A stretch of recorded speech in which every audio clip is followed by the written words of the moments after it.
Bonjour à tous. Êtes-vous plutôt du genre à voir le verre à moitié plein ou à moitié vide? Cette simple question permet souvent de distinguer les optimistes des pessimistes. Les optimistes voyant le meilleur partout et les pessimistes envisageant toujours le pire. Cette vision, optimiste et pessimiste, propose deux visions du monde totalement antagonistes, qui se trouvent au travers des traits de personnalité des individus. Mais ces visions du monde ont également été des visions politiques et économiques qui influencent nos perspectives et notamment nos perspectives sur l'avenir. Ces deux figures de l'optimiste et du pessimiste se retrouvent dans la pensée économique au travers de deux auteurs majeurs dans la discipline que sont Schumpeter et Malthus. Commençons d'abord par évoquer Joseph Schumpeter.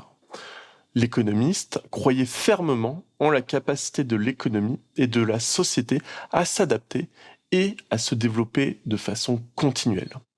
Schumpeter a introduit le concept de destruction créatrice qui désigne, selon lui, une innovation permettant aux structures de délaisser des modèles anciens pour faire advenir de nouveaux modèles économiques.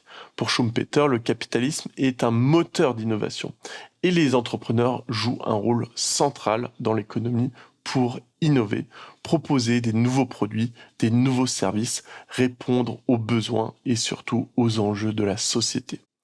Ce sont eux, les entrepreneurs, qui inventent des produits, des méthodes pour faire naître des nouveaux cycles de croissance économique.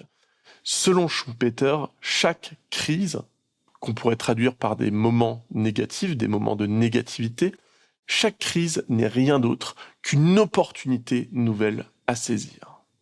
On constate donc que Schumpeter a une vision très optimiste. Pour lui, chaque problème a sa solution et sa solution se traduit par une innovation. Chaque moment de crise est une opportunité à saisir pour les entrepreneurs.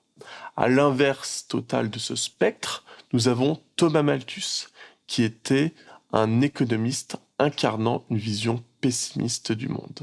Malthus percevait le monde comme un lieu où la croissance démographique surpasserait inévitablement les ressources disponibles, et notamment les ressources alimentaires. Il prévoyait des catastrophes telles que des famines, des conflits, des guerres en raison de la surcharge des systèmes économiques. Ce point de vue dépeint un capitalisme incapable de répondre aux besoins grandissants d'une humanité qui ne fait que se développer. Les idées de Malthus ont influencé au XXe siècle certaines politiques visant le contrôle démographique. On peut noter bien évidemment la politique de l'enfant unique mise en place par la Chine à la fin du XXe siècle.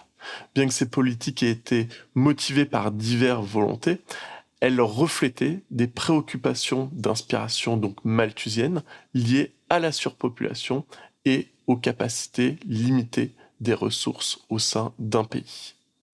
Il est intéressant de noter qu'avoir une vision pessimiste ou optimiste ne nous donnait jamais vraiment tort, ni jamais véritablement raison. Malthus et Schumpeter ont évolué dans un siècle qui a connu des modifications majeures. En effet, au tournant du XIXe siècle, la révolution industrielle a marqué un tournant décisif pour l'économie mondiale. Les innovations technologiques telles que l'invention de la machine à vapeur, l'invention de l'électricité, l'invention du moteur à explosion, le développement des nouvelles technologies agricoles ont permis une augmentation drastique de la production, de la productivité et des gains qui en découlent. Cela a offert une réponse inattendue au pessimisme de Malthus qui craignait que la croissance démographique puisse dépasser les capacités de production alimentaire.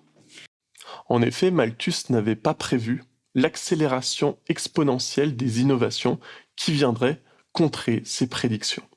Toutefois, il n'avait pas non plus entièrement tort, car il y a encore aujourd'hui une importance à la bonne gestion des ressources.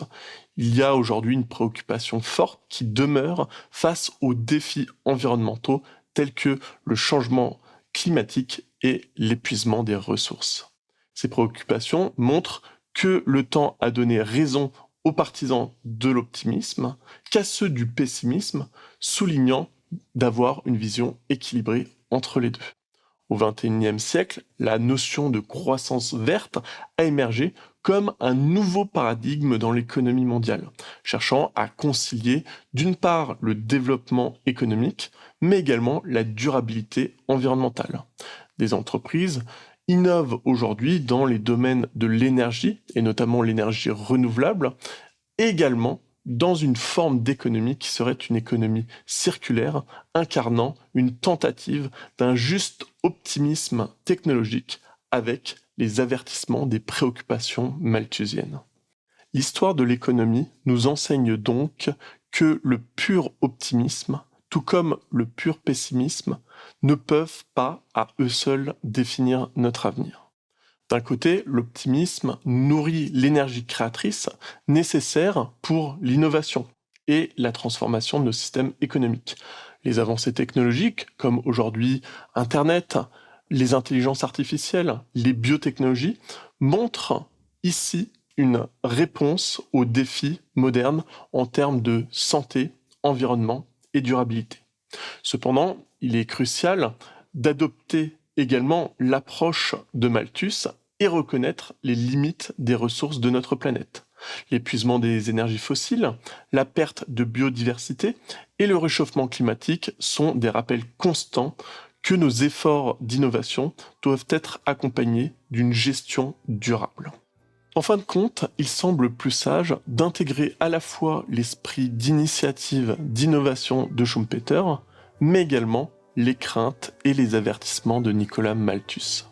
Cette double dynamique pourrait être une chance de prospérer sur le long terme, en assurant à la fois la créativité nécessaire d'un point de vue socio-économique, mais également la viabilité écologique et environnementale. Et vous, de quelle équipe faites-vous partie ? Êtes-vous plutôt optimiste comme Schumpeter ou un pessimiste comme Nicolas Malthus ? Je vous laisse y réfléchir. En attendant, je vous remercie d'avoir écouté cet épisode et je vous dis à bientôt.